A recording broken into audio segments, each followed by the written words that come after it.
हिमालय की ऊंची चोटियों के पास एक छोटा सा गांव था। उस गांव में नंदीश नाम का एक गरीब युवक रहता था।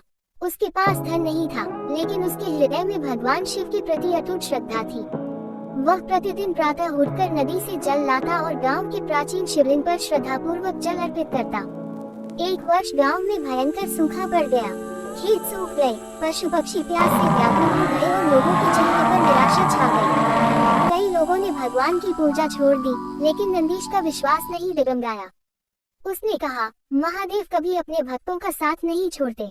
एक दिन जब वह जल अर्पित करने जा रहा था, रास्ते में उसे एक वृद्ध साधु मिले। वे बहुत प्यासे थे। नंदीश के पास शिवलिंग पर चढ़ाने के लिए केवल एक लोटा जल था। उसने बिना किसी संकोच के वह जल साधु को पिला दिया। साधु मुस्कुराए और बोले, तुमने भगवान का लाया हुआ जल क्यों दे दिया?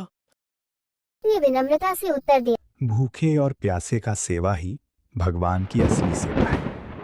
सुनते ही साधु का रूप बदलने लगा। उनके शरीर से दिव्य प्रकाश निकलने लगा।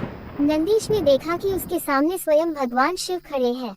उनके साथ माता पार्वती और नंदी भी थे। भगवान शिव ने प्रसन्न हो वध समझ गया कि सच्ची भक्ति केवल मंदिर में नहीं, बल्कि हर जीव में भगवान को देखकर उसका सेवा करने में है। बादल घिर आए और मूसलाधार वर्षा होने लगी। सूखी धरती फिर से हरी भरी हो गई। गांव में खुशहाली लौट आई। उस दिन से गांव के लोगों ने केवल पूजा ही नहीं, बल्कि एक दूसरे की सहायता करना भी अपना धर्म बना लिया।